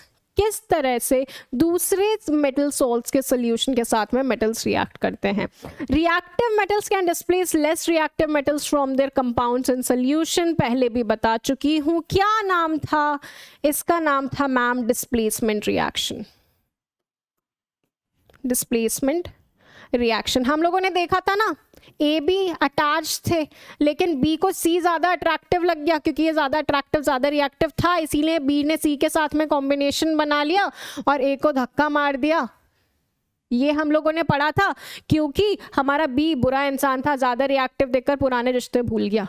ठीक है, ये हम लोगों ने डिस्प्लेसमेंट में पढ़ा था, और यही यहाँ पे देख रहे हैं कि जो मेटल्स होते हैं वो जब दूसरे मेटल सॉल्ट्स के साथ में रिएक्ट करते हैं तो जो ज़्यादा रिएक्टिव मेटल होगा वो कम रिएक्टिव मेटल को रिप्लेस कर देगा। ठीक है, और ये हम किससे बता रहे थे? With the help of this reactivity series, जिसके मैं स्टार्टिंग से गुणगान गा रही हूँ बच्चे, स्टार्टिंग से बता रही हूँ। सबसे ज्यादा रिएक्टिव कौन होते हैं? पोटेशियम और सोडियम होते हैं, भले ही ऑक्सीजन हो या वाटर हो या फिर एसिड हो, सबसे ज्यादा रिएक्ट कौन करेंगे? पोटेशियम सोडियम करेंगे, क्योंकि रिएक्टिविटी सीरीज में सबसे ऊपर होते हैं, सबसे कम गोल्ड सिल्वर रिएक्ट कर रहे होते हैं। हम लोगों ने देखा था कैल्शियम को, हम लोगों ने देखा था मैग्नीशियम, एल्यूमिनियम, जिंक और आयरन, मैंने तुम लोगों को बताया था कि ये लोग स्टीम के साथ में रिएक्ट कर रहे थे। मैग्नीशियम को हमारा हॉट वाटर चाहिए था, कैल्शियम कोल्ड वाटर के साथ में भी रिएक्ट कर रहा था। ठीक है, ये हम लोगों ने देखा था, याद दिलाऊं वापस? रुको, ये देखो यहां पे लिखा हुआ है calcium in water is less violent, heat evolved is not sufficient, calcium starts floating। ठीक है, ये हम लोगों ने देखा था। मैग्नीशियम कोल्ड वाटर के साथ में रिएक्ट नहीं कर रहा था, इसको हॉट वाटर चाहिए था। ठीक है, एल्यूमिनियम, आयरन, जिंक किसी के साथ में भी रिएक्ट नहीं कर रहे थे, स्टीम चाहिए था। याद आ गया? ये हमने किससे बताया था? ये हमने बताया था with the help of reactivity series of metals. This should be clear बच्चा। ठीक है, इसीलिए इस रिएक्टिविटी सीरीज को याद करना बहुत जरूरी था, क्योंकि मेटल्स और नॉन मेटल्स का पूरा चैप्टर इसी के ऊपर बेस्ड है यार। कौन ज्यादा रिएक्ट कर रहा है, कौन कम रिएक्ट कर रहा है, अगर तुमने इसको याद रख लिया तो तुम्हारे लिए बहुत ईजी हो जाएगा। ठीक है, एक बार कमेंट सेक्शन में मुझे याद करने के लिए जो निमोनिक मैंने बताया था उसको दोहरा देना। ठीक है, टाइप करोगे तो याद भी हो जाएगा। अब देखो मेटल्स का नॉन मेटल्स के साथ में रिएक्शन, तो फिर से हम एक पुराने चैप्टर के कंसेप्ट पे आ गए हैं, जहां पे मैंने तुम लोगों को वैलेंसी के बारे में बताया था। वैलेंसी का मतलब क्या होता है? कोई भी जो एटम होता है वो स्टेबल होना चाहता है, स्टेबल यानी अपने आउटर मोस्ट शेल में वो ऑक्टेट कंप्लीट करना चाहता है, और ऑक्टेट कंप्लीट करना चाहता है वो सबसे कम मेहनत में। ये मैंने बताया था। एग्जाम्पल किसका बताया था? Na का और Cl का। Na ऐसा था जिसको एक इलेक्ट्रॉन उसका सिर्फ बचा हुआ था, तो उसको एक इलेक्ट्रॉन को हटाना था। ठीक है, -1 इलेक्ट्रॉन, और क्लोरीन को 1 इलेक्ट्रॉन चाहिए था सिर्फ। ठीक है, तो इन दोनों ने आपस में शादी कर ली और दोनों के दोनों स्टेबल हो गए। जो इसकी जरूरत थी वो इसने पूरी कर दी, दूसरे की जरूरत एक ने पूरी कर दी, दोनों स्टेबल हो गए। NaCl का हमने एग्जाम्पल पढ़ा था, ध्यान से देखो तो सोडियम मेटल है और क्लोरीन नॉन मेटल है, तो यानी कि इसी तरह से रिएक्ट कर रहे होते हैं metal and non metal to form what? To form compounds which are known as ionic compounds or electrovalent compounds. क्यों रखा नाम? क्योंकि दो आयंस कंबाइन किए हैं। सोडियम ने जब अपना एक इलेक्ट्रॉन लूज कर दिया था, -1 electron to get stable, then it became Na positive charge. Positive charge क्यों? क्योंकि यहाँ पे प्रोटॉन्स अब ज्यादा हो गए ना इलेक्ट्रॉन से। पहले जब न्यूट्रल था तब तो number of protons was equal to number of electrons. Electron एक चला गया तो प्रोटॉन ज्यादा हो गए, उसी को दर्शाता है Na+। ठीक है, Cl- कैसे बना था? Cl से Cl- बना जब इसमें एक इलेक्ट्रॉन ऐड कर दिया। ठीक है, रुको इसको अच्छे से लिखते हैं। Cl में हमने +1 इलेक्ट्रॉन ऐड कर दिया तो अब ये Cl- बन गया था। और Na+ और Cl- एक दूसरे से जुड़ जाते हैं। ये दोनों आयंस हैं क्योंकि इनके ऊपर चार्ज है। आयनिक कंपाउंड्स या फिर इलेक्ट्रोवेलेंट कंपाउंड्स ये बना रहे होते हैं। और ये एज मॉलिक्यूल्स एग्जिस्ट नहीं करते but aggregates as oppositely charge ion के एग्रीगेट्स के फॉर्म में एग्जिस्ट कर रहे होते हैं। ये रिएक्शन है हमारा मेटल्स का नॉन मेटल्स के साथ में। ठीक है, क्या कर रहे होते हैं? इलेक्ट्रॉन्स का लेन देन करके खुद को स्टेबल कर रहे होते हैं। क्या बोला जाता है? आयनिक कंपाउंड्स या फिर इलेक्ट्रोवेलेंट कंपाउंड्स इनको बोला जाता है बच्चे। ठीक है, अब देखो प्रॉपर्टीज देखने वाले हैं आयनिक कंपाउंड्स की हम कुछ। ये जो आयनिक कंपाउंड्स जो मेटल और नॉन मेटल के साथ इस तरह से मिलकर बने थे। ठीक है, देखो यहाँ पे सोडियम ने अपना एक इलेक्ट्रॉन क्लोरीन को दे दिया जिससे इसका जो आउटर मोस्ट ऑक्टेट है वो कंप्लीट हो जाए। आउटर मोस्ट ऑक्टेट क्यों कंप्लीट करना जरूरी है? स्टेबल होने के लिए, सबसे कम मेहनत में। ठीक है, चलो अब प्रॉपर्टीज ऑफ आयनिक कंपाउंड्स देखते हैं। सबसे पहले फिजिकल नेचर।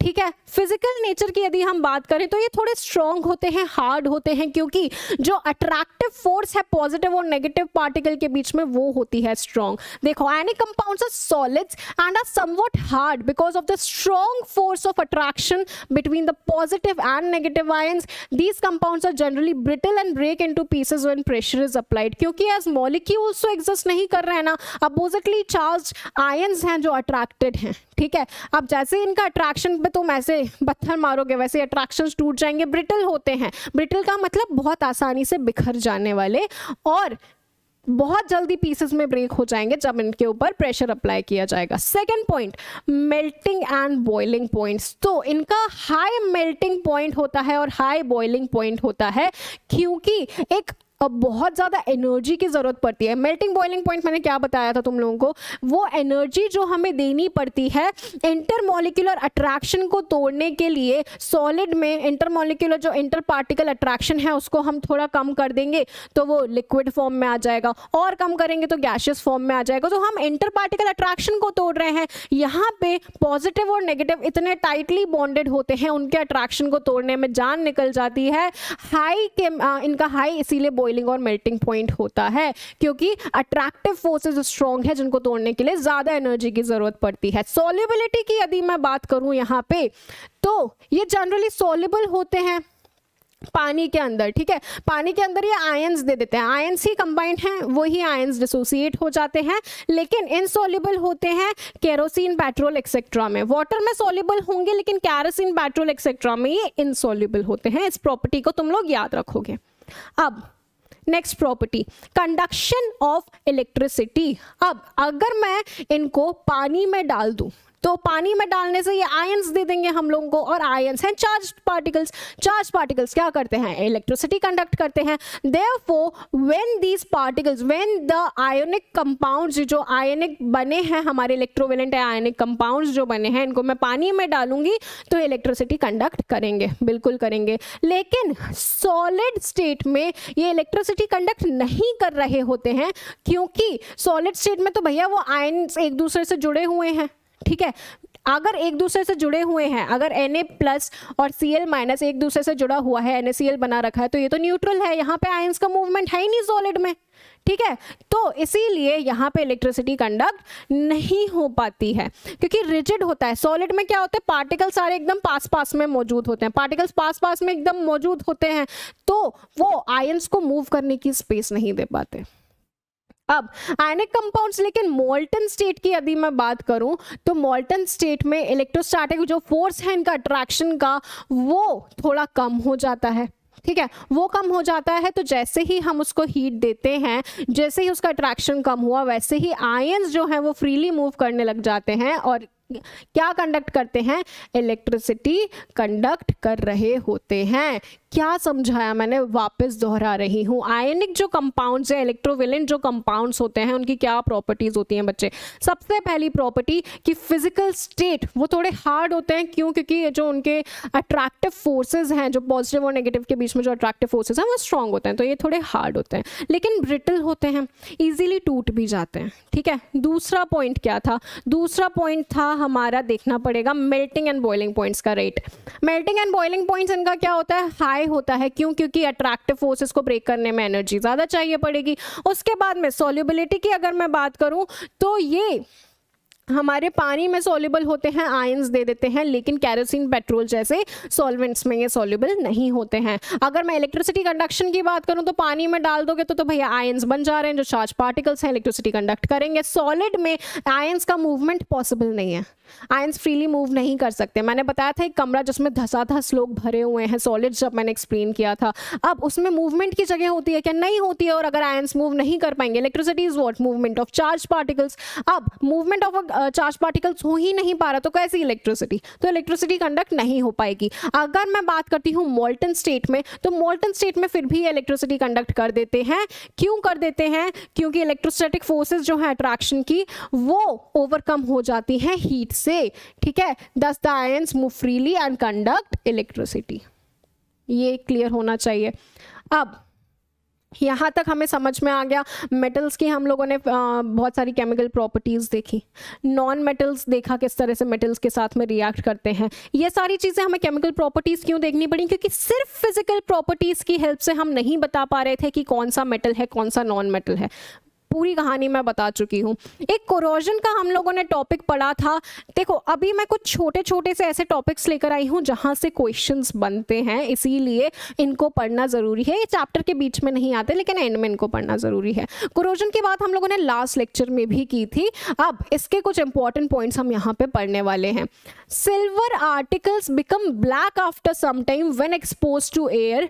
क्यों ब्लैक क्यों हो जाते हैं सिल्वर पार्टिकल्स? क्योंकि they react with sulphur in the air to form a black coating of silver sulphide. और ये क्वेश्चन बेटा आया है, इसको भी हम कोरोजन बोलते हैं। कोरोजन यानी कि क्या?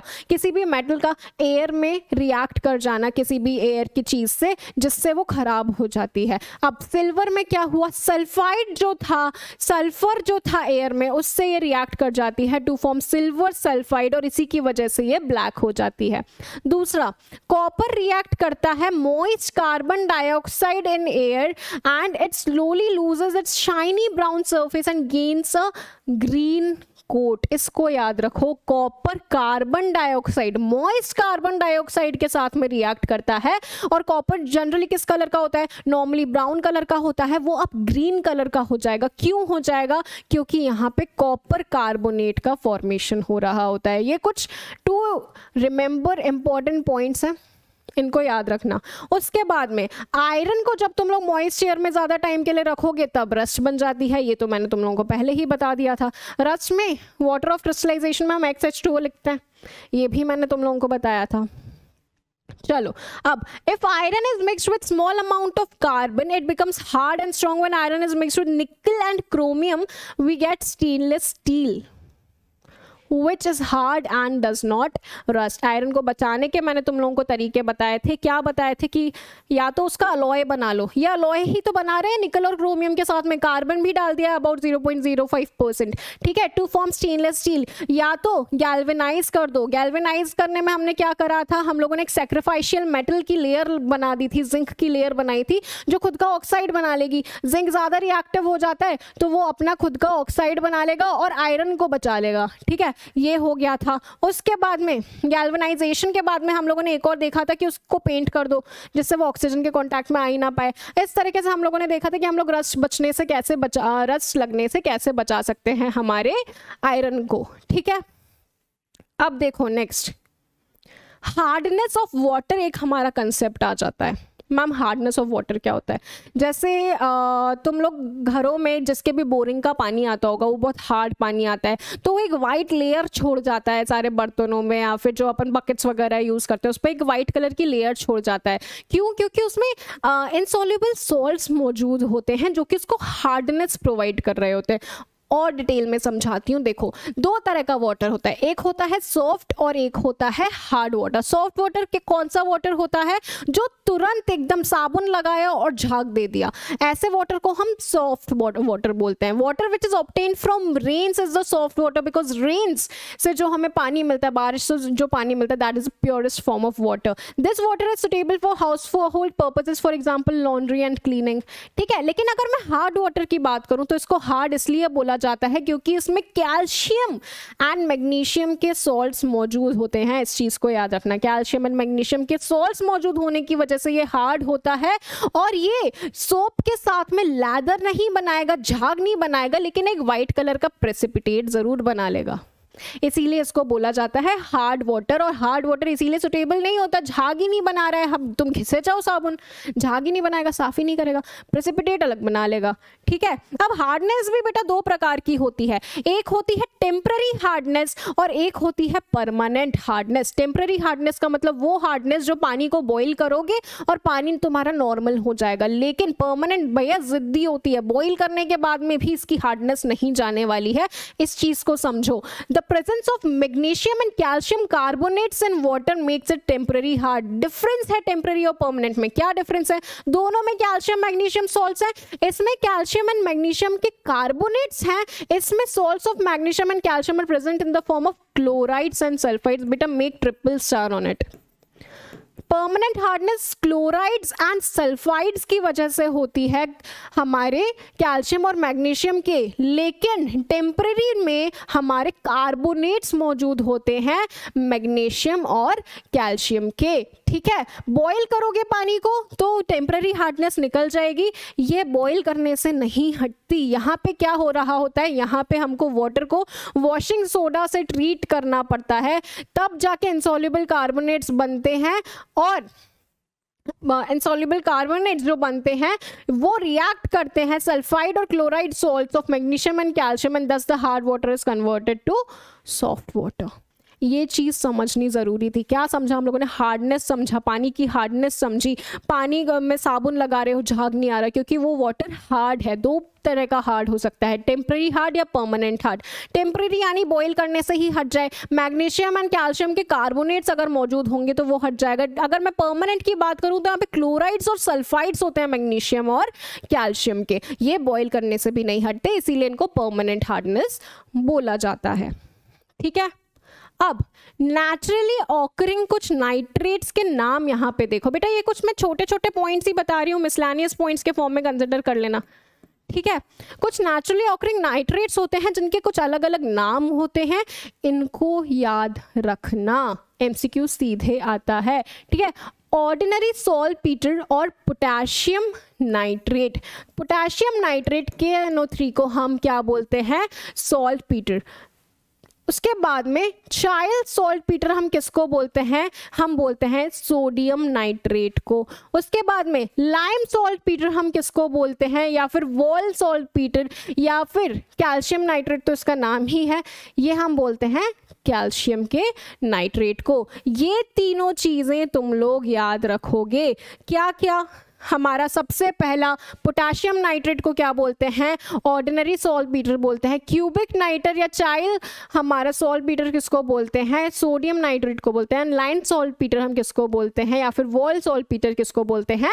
कैल्शियम नाइट्रेट को बोलते हैं। ठीक है, ये एकदम तुम्हारे दिमाग में क्लियर होना चाहिए। ठीक है, कुछ छोटे छोटे पॉइंट्स हैं जो याद रखने हैं, इसमें मैं ज़्यादा कुछ समझा नहीं सकती, इनको याद रखना, यहाँ से MCQs फंसते हैं। अब हम कुछ प्रीवियस ईयर क्वेश्चंस करने वाले हैं और देखने वाले हैं किस प्रकार के क्वेश्चंस आते हैं, कितने हमसे बन रहे हैं और हम इनसे क्या सीख कर जा सकते हैं। ठीक है, तो ये देखो पहला question, Why are stainless steel cooking pans fabricated with a copper bottom? ये मैंने तुम लोगों को लेक्चर के बीच में भी बताया था कि कॉपर का बॉटम इसलिए लगाया जाता है because they are good conductors of heat, इसीलिए। अब देखो ऑप्शंस में क्या आंसर आ रहा है, कॉपर इज चीपर, नहीं, conductivities of copper is more than the stainless steel, इसीलिए इसको लगाया जाता है कुकिंग पैंस के नीचे। ठीक है, next question, which is use in the storage battery. Storage batteries में क्या यूज होता है, ये याद रखने वाली चीज है, इसीलिए मैं ये क्वेश्चन लेकर आई हूँ। लेड स्टोरेज बैटरीज होती हैं, ठीक है, लेड की स्टोरेज बैटरीज होती हैं, इस चीज को तुम लोग याद रखोगे, प्रीवियस ईयर में ये क्वेश्चन भी आया हुआ है। Next question, which of the following elements, consider the following elements, which of the above elements are required for the maintenance of healthy human body. तो ये बायो से क्वेश्चन आ गया है, कोबाल्ट, फॉस्फोरस, जिंक। तो अगर मैं कोबाल्ट की बात करूं तो ये विटामिन B12 में आता है, ठीक है, विटामिन B12 का एक कंपोनेंट हो जाता है कोबाल्ट, और इसी के लिए हमारा कोबाल्ट बहुत ज़्यादा ज़रूरी हो जाता है शरीर में इसके एब्जॉर्प्शन के लिए। फॉस्फोरस की अगर मैं बात करती हूँ तो फॉस्फोरस हमारा ज़रूरी हो जाता है DNA RNA फॉर्मेशन के लिए, ठीक है, और फॉस्फोलिपिड बाइलेयर भी होती है हमारी सेल वॉल जिसकी सेल मेम्ब्रेन जिसकी बनी होती है, फॉस्फोलिपिड बाइलेयर की बनी होती है, तो वहां पे फॉस्फोरस आ जाता है। जिंक की अगर मैं बात करूं तो जिंक हमारे इम्यून सिस्टम में मदद करता है हम लोगों को। तो इसी से हमारा क्या आंसर आ रहा है, हमारा आंसर आ रहा है 1, 2 and 3, तीनों के तीनों ही सही हैं यहाँ पे। ठीक है बच्चे, बायो का एक क्वेश्चन बीच में आ गया है, यहाँ पे हमने मेटल्स का इंपॉर्टेंस भी देख लिया है ह्यूमन बॉडी में। आयरन की अगर बात करते तो आयरन हमारे हीमोग्लोबिन का कंपोनेंट होता है। इसी तरह से हम लोगों ने समझ लिया अलग अलग मेटल्स के क्या बॉडी में भी हो सकते हैं इंपॉर्टेंसेस। अब देखो next question, which one of the following is known as saltpetre. इसका तो मैंने तुम लोगों को अभी बता दिया था कि अलग अलग नाइट्रेट्स जो थे वो उनको हम लोगों ने स्पेसिफिकली एज अ सॉल्टपीटर नाम दिया था। ठीक है, तो इनमें से कौन सा एक नाइट्रेट है, बस इतना सा देखना है। NaCl, KNO3, Na2CO3, NaHCO3, answer जाएगा KNO3। इसलिए मैंने वो इंपॉर्टेंट पॉइंट्स बताए थे क्योंकि वो छोटे छोटे पॉइंट्स याद रखने वाले हैं जो चैप्टर के बीच में, कंसेप्ट्स के बीच में नहीं आते हैं, लेकिन they are important to remember. अब German silver is used to make decorative articles, coinage, metal, ornaments etcetera. The name is given because German silver नाम दिया गया है, क्यों दिया गया है? Options, it is an alloy of copper and contains silver as one of its components. No such alloy exists. Germans were the first to use silver. No, it appears like silver. Silver एक costly metal है, सबको पता है, ठीक है, appearance इसका silver जैसा है, इसीलिए इसको यूज किया जाता है टू मेक डेकोरेटिव आर्टिकल्स। क्योंकि मैंने बताया था मेटल्स में एक लस्टर होता है, और गोल्ड और सिल्वर तो फेमस है उनकी शाइन के लिए, उनके लस्टर के लिए, तो ये थोड़ा सिल्वर जैसा दिखता है, इसीलिए इसको यूज किया जाता है बहुत सारे अलग अलग आर्टिकल्स में। ठीक है, next question, match the list 1 with the list 2 and select the correct answer. अब ये थोड़ा सा प्रीवियस चैप्टर से रिलेटेड एक क्वेश्चन आ गया है हमारा कि क्या किसके साथ में मैच कर रहा है। तो अगर तुम लोगों को याद हो, मैंने तुम लोगों को जब सॉल्ट्स पढ़ाए थे इन डेली लाइफ, तो कैल्शियम ऑक्सीक्लोराइड क्या था? ब्लीचिंग पाउडर था। ठीक है, वापस रिवाइज कर लेना अगर नहीं याद हो तो। जिप्सम क्या था? कैल्शियम सल्फेट था with 2H2O as the water of crystallization. Yes ma'am. Marble क्या था? कैल्शियम कार्बोनेट था हमारा मार्बल, याद है? कैल्शियम हाइड्रोक्साइड में जब कार्बन, हम लोगों ने कार्बन डाइऑक्साइड डाली थी तो वाइट प्रेसिपिटेट मिला था, जैसे कि मार्बल भी होता है, कैल्शियम कार्बोनेट होता है। सही है एकदम ये तीनों। 1, 2, 3 आंसर जाना चाहिए। कहाँ है आंसर? जाएगा ए। इस तरह से हमें सॉल्व करना है बेटा। हर एक चीज़ जो मैंने यहाँ पे पढ़ाई है, एक एक शब्द बहुत ज़रूरी है। ठीक है, इस तरह के क्वेश्चंस उठ के आएंगे जो कंसेप्ट से रिलेटेड नहीं होंगे लेकिन क्लास में कहीं ना कहीं बताए होंगे, तो उनको ध्यान रखना और इस तरह से क्वेश्चन सॉल्व करना। Next question, which of the following gases dissolves in water to give an acidic solution. तो ये मैंने तुम लोगों को बताया था कि जो सोडा होता है, ठीक है, सोडा में कार्बन डाइऑक्साइड गैस मिली हुई होती है और वो एक एसिडिक सॉल्यूशन बनाती है। आंसर जाएगा कार्बन डाइऑक्साइड। छोटे छोटे से क्वेश्चंस हैं जो प्रीवियस ईयर्स में आए हैं, इसीलिए इनको थोड़ा ध्यान से समझो। Next, why are noble gases called so. Noble gases को नोबल गैसेस क्यों बोला जाता है? मैंने तुम लोगों को जब वैलेंसी का कंसेप्ट बताया था तब मैंने तुम लोगों को नोबल गैसेस के बारे में बताया था कि इनका जो आउटर मोस्ट शेल होता है उनका ऑक्टेट कंप्लीट होता है। कंप्लीट ऑक्टेट होने की वजह से ये बहुत कम रिएक्टिव या फिर रिएक्टिव होते नहीं, क्योंकि ऑलरेडी स्टेबल हैं। किसी के साथ रिएक्ट करने का मेन रीजन क्या था? स्टेबिलिटी होना था, ठीक है। Na रिएक्ट क्यों करा था Cl के साथ में? क्योंकि Na को एक इलेक्ट्रॉन देना था, Cl के इलेक्ट्रॉन लेने के लिए रेडी बैठा हुआ था। लेकिन नोबल गैसेस क्या होती हैं? इनका ऑक्टेट ऑलरेडी कंप्लीट है, ऑलरेडी स्टेबल है, इसीलिए ये रिएक्ट नहीं करती हैं, इसीलिए ये इनर्ट बोलते हैं इनको। ये इनर्ट होती हैं, इसीलिए इनको नोबल गैसेस बोला जाता है। अब आंसर क्या जाएगा? Due to their chemical inertness इनको नोबल गैसेस बोला जाता है। सबसे पहला क्या था ऑप्शन? दे रिएक्ट क्विकली? नहीं। They react only with carbon compounds? No. They can produce oxygen? No. ठीक है, noble gases which are inert. Next, why is argon gas used along with tungsten wire in an electric bulb? Electric bulb के अंदर जो tungsten का wire रहता है जो कि गुड कंडक्टर होता है, अब उसके साथ में आर्गन गैस को क्यों डाला जाता है? उसका आंसर बताइए। इसका आंसर होगा बेटा A, to increase the life of the bulb. ऐसा क्यों मैम? क्योंकि टंगस्टन, अगर बल्ब के अंदर ऑक्सीजन होगा तो टंगस्टन जो मेटल है वो ऑक्सीजन के साथ रिएक्ट करके ऑक्साइड बना लेगा और खराब हो जाएगा, मेटल कोरोड हो जाएगा। उससे बचाने के लिए बल्ब में आर्गन गैस भी डाल दी जाती है। क्यों डाल दी जाती है? जिससे कि ऑक्सीजन के साथ में उसका रिएक्शन कम हो जाए और बल्ब की जो लाइफ है वो बढ़ जाए। आंसर जाएगा A, to increase the life of the bulb. I hope this was clear. Next, which one of the following is not an allotrope of carbon? मैंने तुम लोगों को बताया था कि allotropes क्या होते हैं, एक ही एलिमेंट के डिफरेंट फॉर्म्स नेचर में एग्जिस्ट कर रहे होते हैं। तो अगर हम इन चारों को देखें, कोल, डायमंड, ग्रेफाइट, ग्रेफीन, हमारे ये चारों ही कार्बन के बने हुए होते हैं। बात ये आ जाती है कि जो कोल है वो सिर्फ अकेला कार्बन का ही नहीं बना रहता है, कार्बन के साथ में मिक्सचर होता है, इसीलिए हम स्पेसिफिकली इसको एलोट्रोप नहीं बोलेंगे, डायमंड, ग्रेफाइट, ग्रेफीन को बोल देंगे। आंसर कोल गया था, इसका प्रीवियस ईयर का क्वेश्चन है। ठीक है, कौन एग्जैक्टली हमारे एलोट्रोप्स हो जाएंगे? कार्बन के हो जाएंगे डायमंड, ग्रेफाइट, ग्रेफीन। डायमंड में देखो एक 3D स्ट्रक्चर होता है डायमंड का, लेकिन ग्रेफाइट का 2D स्ट्रक्चर होता है। इस चीज को याद रखना। ग्रेफाइट 2D के फॉर्म में, शीट्स के फॉर्म में एग्जिस्ट करता है, कार्बन शीट्स बनाता है, ठीक है। लेकिन डायमंड में ये 3D स्ट्रक्चर होता है। इस पॉइंट को भी याद रखना, ये पॉइंट इंपॉर्टेंट है, ठीक है। Next question, silver articles become black after some time when exposed to air because. ये क्वेश्चन का आंसर मैंने आज के लेक्चर में तुम लोगों को बताया है और इसका आंसर तुम लोग मुझे कमेंट सेक्शन में दोगे, क्योंकि आज के लेक्चर का ही ये पार्ट था, ठीक है। तो ये क्वेश्चन रहा तुम्हारा होमवर्क, ये मुझे कमेंट सेक्शन में इसका आंसर चाहिए बच्चे, ठीक है। तो इसी के साथ में हमारा आज का लेक्चर हो जाता है खत्म। आज हम लोगों ने क्या क्या पढ़ा है एक बार फटाफट से क्विकली देखते हैं। हम लोगों ने मेटल्स के सबसे पहले फिजिकल प्रॉपर्टीज देखे। हम लोगों ने देखा कि वो लस्चरस होता है, सोनोरस होता है, मेलिएबल होता है, डक्टाइल होता है, हाई बॉइलिंग मेल्टिंग पॉइंट्स होते हैं, हार्डनेस होती है।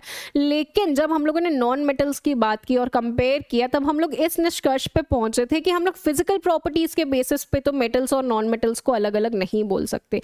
बहुत सारे हम लोगों ने एक्सेप्शंस देख लिए थे, जैसे कि हमारा आयोडीन होता है जिसमें लस्चर होता है, डायमंड होता है जो लस्चरस होता है। बाकी हम लोगों ने देख लिए थे कि कुछ ऐसे मेटल्स भी होते हैं जैसे सोडियम जिसको नाइफ से ही काटा जा सकता है, कहाँ गई हार्डनेस। डायमंड की बात करें तो वो हार्डेस्ट होता है, उसका high melting and boiling point होता है। तो ये सारे हमारे एक्सेप्शंस हो गए थे, ठीक है, ये हमने देखे थे। इसीलिए हम लोगों ने फिर केमिकल प्रॉपर्टीज को पढ़ना शुरू किया था और केमिकल प्रॉपर्टीज में हम लोगों ने देखा था कि मेटल्स किस तरह ऑक्सीजन के साथ में रिएक्ट करते हैं, किस तरह एसिड्स के साथ में रिएक्ट करते हैं, वाटर के साथ में रिएक्ट कैसे करते हैं ये, ठीक है। उसके बाद में नॉन मेटल्स के साथ में जब रिएक्ट करने की बारी आई थी तब ये बना रहे थे आयनिक कंपाउंड से, इलेक्ट्रोवेलेंट कंपाउंड जिनको हमने बोला थे। हमने उनकी प्रॉपर्टीज पढ़ी थी कि वो फिजिकली थोड़ा सा हार्ड होते हैं लेकिन ब्रिटल होते हैं, ठीक है, पानी में सॉल्युबल होते हैं लेकिन कैरोसिन, पेट्रोल जैसे उसमें सॉल्वेंट्स में सॉल्युबल नहीं होते हैं। इलेक्ट्रिसिटी के कंडक्शन की बात आई थी तो ये थोड़े मोल्टन स्टेट में फिर भी इलेक्ट्रिसिटी कंडक्ट करते हैं लेकिन सॉलिड में कंडक्ट नहीं करते। एक्वस में ये इलेक्ट्रिसिटी कंप्लीटली कंडक्ट करेंगे क्योंकि आयंस दे रहे थे, ठीक है, ये सब हम लोगों ने समझा था, एक एक चीज को, एक एक कंसेप्ट को, जो छोटे छोटे इंपॉर्टेंट पॉइंट्स हैं उनको भी हम लोगों ने कवर किया है। एंडिंग में हमने कोरोजन के कुछ इंपॉर्टेंट पॉइंट्स देखे थे, हार्डनेस ऑफ वाटर को समझा था कि हार्डनेस ऑफ वाटर क्या होता है, नाइट्रेट्स के जो अलग अलग नाम होते हैं जिन नामों से उन्हें कॉमनली जाना जाता है और जिनके ऊपर प्रीवियस ईयर में क्वेश्चंस आते हैं, हमने उनको समझा था। तो यहाँ पे ये आज का चैप्टर हमारा कंप्लीट हो जाता है।